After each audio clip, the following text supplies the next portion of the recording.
예전 산사에서 과거 시험을 공부하던 선비가 있었습니다. 선비 외에도 관직의 뜻을 두고 같이 공부하던 학우들이 있었는데 어느 날 그들은 절의를 지킨 사대부와 부녀자에 관한 이야기를 나누고 있었습니다. 그때 옆에서 가만히 듣고만 있던 스님이 갑자기 벌떡 일어나 말했습니다. 사대부가 그리 절에 있다고? 부녀자가 그리 지조가 있다고? 허허, 가소롭구나, 가소로워. 그러자 가만히 듣고 있던 선비가 말했습니다. 아니, 내가 아무리 나이가 많다 해도 한낱 중에 불과하거늘 어찌 그리 함부로 말한단 말이냐? 그리고 이곳에서 부처님을 모시느라 속세의 연을 잘 모를지언데 뭘 안다고 짓거리냔 말이다. 그러자 순간 당황한 스님이 웃으며 말했습니다. 허허, 이 노승이 망령이 들었나. 선비님들 앞에서 갑자기 성을 내다니. 하지만 마침 옛일이 생각나 이처럼 망언하였으니 너무 나무라지 말아주시오.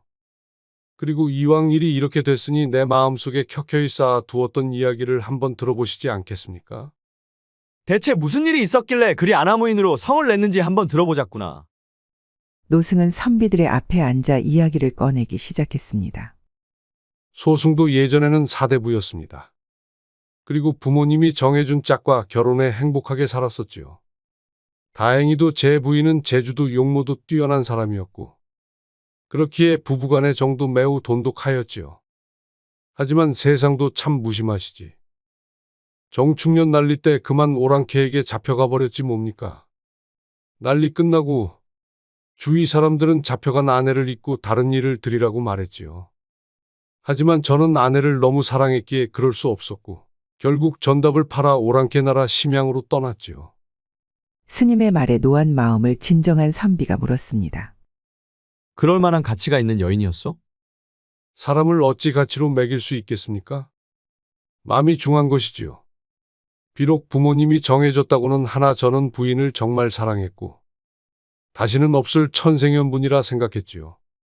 그렇기에 심양으로 떠난 것이었고 그곳에서 마을이란 마을은 다 다니며 부인의 생사를 묻고 다녔습니다. 그리고 몇 달을 수소문한 끝에 겨우 조선에서 데려온 여인과 같이 살고 있다는 오랑캐의 소문을 들었죠. 그래서 바로 그 집으로 찾아갔습니다. 한데 가는 도중에 부인과 같이 끌려갔던 여종을 만났지 뭡니까. 그녀는 오랑캐의 심부름으로 시장에 다녀오는 길이었는데 저를 보더니 기뻐하면서 눈물을 금치 못하는 것이 아니겠습니까? 어르신, 정말 어르신이 맞습니까? 이게 꿈인지 생시인지 어찌하여 이 먼 곳까지 오셨단 말입니까? 네, 너를 보니 제대로 찾아왔다는 생각이 드는구나. 다행이다, 다행이야. 한데, 내 마님, 내 부인은 지금 어디 있느냐? 무사하기는 한 거냐? 저 뒤에 있는 집에 계십니다. 집주인 오랑캐 놈은 사냥을 나갔고요. 그러나 나리와의 예정은 버리고서는 오랑캐와 정이 들어버렸으니 만나보셔도 좋을 것이 없을 것입니다. 어찌 그런 말을 하느냐? 사대부 집안의 부인이 그리 쉽게 저리를 저버릴 수는 없다. 내 이 두 눈으로 직접 확인해야겠으니 집까지 안내하거라. 이제서 하는 얘기지만 그 말을 듣고 저는 멈춰야만 했었습니다. 모든 것을 잊고 그냥 돌아와야 했었습니다. 하지만 사랑하는 부인의 모습을 보고 싶어서 여종의 만류에도 불구하고 집으로 돌아가 문을 열었죠. 그리고 꿈에 그리던 그녀를 다시 볼 수 있었습니다. 하지만 저희 생각과는 다르게 그녀는 기뻐하지 않았고 오히려 자신을 찾아온 저를 책망하는 눈빛을 보냈습니다. 어쩌자고 이제서 저를 찾아오신 겁니까? 아니 말을 어찌 그리 섭하게 하시오. 내 당신을 찾아오느라 모진 고생을 다 했소. 근데 당신의 반응이 이리 박한 것을 보니 그 오랑캐 놈에게 몸뿐만 아니라 마음까지 다 준 모양이구려. 사대부 집안의 여인으로서 저리를 지키지 못한 것이 부끄럽지도 않소? 저리? 그 개똥 같은 저리가 밥 먹여준답니까? 지키면 죽지 않고 살게 해준답니까? 그녀의 날이 선말에 저는 서글픈 마음이 들었습니다. 저리를 우습게 하는 그녀의 모습을 보고는 다신 예전으로 돌아갈 수 없겠구나라는 생각 때문이었죠. 아무래도 오랑캐와 같이 살다 보니 우리의 것을 다 잊은 모양이었습니다. 하지만 그때 오랑캐가 안으로 들어오는 소리가 들렸습니다. 그래서 서둘러 몸을 피하려고 이리저리 둘러보았는데 부인이 저를 다락방으로 안내했죠. 그러고는 숨소리도 내지 말라고 자신이 오랑캐를 데리고 밖으로 나갈 테니 그때 빠져나와 고국으로 돌아가라고 했죠. 저는 알겠다고 답했습니다.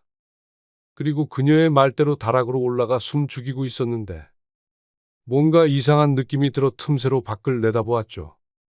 그런데 글쎄 아내가 오랑캐에게 귓속말로 뭐라 하는 것이 아니겠습니까? 그러고는 제가 숨은 다락방을 손으로 가리키는데 그제서야 뭔가 단단히 잘못됐다는 느낌이 들었습니다. 그래서 다락방을 둘러보니 마침 옆에 작두가 있어 그것을 들고는 오랑캐놈이 들어오길 기다리고 있었죠. 역시나 그녀가 저를 팔아넘긴 게 맞았는지 오랑캐는 칼을 들고는 다락으로 조용히 올라오고 있었고 그때를 놓치지 않고 재빨리 문을 열어 들고 있던 작두로 놈의 목을 그어버렸습니다. 그리하여 간신히 목숨은 건졌구나. 이제 고국으로 돌아가면 되겠구나 했는데 갑자기 부인이 죽은 오랑캐의 칼을 들고는 저에게 소리치는 것이 아니겠습니까? 잡혀갔으면 잡혀간 곳에서야 안녕을 빌어주면 되지. 왜 잘 살고 있는 저를 굳이 찾아와 제 서방님을 죽인단 말입니까? 서방님이라니요. 자신을 찾아 먼 곳에서 온 서방님이 앞에 있는데 다른 남자를, 그것도 오랑캐를 서방님이라 부르다니요. 어찌됐든 그녀는 그 말을 마치고는 저에게 칼을 휘둘렀습니다.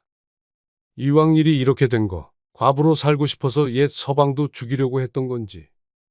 그래서 저는 어쩔 수 없이 아내도 죽이고 말았습니다. 비록 오랑캐에게 몸과 마음을 준 여인이었지만 목숨을 뺏을 생각은 없었는데 제 몸을 지키려고 하다가 그리 되었죠. 부인을 자신의 손으로 죽였다는 죄책감 때문이었는지 한참 동안 말을 하지 않고 먼 산만 바라보던 노승에게 선비가 말했습니다. 그 후로 어찌 되었습니까? 노승은 다시 선비들에게 고개를 돌리고는 허탈한 미소를 지으며 말했습니다. 그 뒤로 여종과 함께 빠져나와 고국으로 돌아왔습니다. 그리고 오자마자 전 재산을 팔아 데리고 온 여종에게는 집과 땅을 주고 나가 살게 하였고 집에서 살던 노비들에게는 남은 재산을 나누어 주었습니다. 그리고 부모님은 이미 돌아가셨고 슬하에 자식들도 없었기에 몸만 빠져나와 속세를 버리고는 이렇게 부처님을 모시게 된 것이지요. 그것도 벌써 수십 년 전의 일이네요. 말을 마친 노승은 저녁 예불을 드리러 가야 한다며 자리에서 일어났습니다. 노승의 옛 일을 들은 선비들은 잠시 아무 말도 하지 못했습니다. 하지만 곧 여인의 절개에 관해 열띤 토론을 나누었다고 하죠. 재주와 용모가 남보다 뛰어나면서 덕까지 갖춘 여자는 드뭅니다. 그리고 만약 있다고 하더라도 자신 또한 재주와 용모가 뛰어난 사람이 아니라면 취해서는 안 될 것입니다. 이상 야담설화였습니다.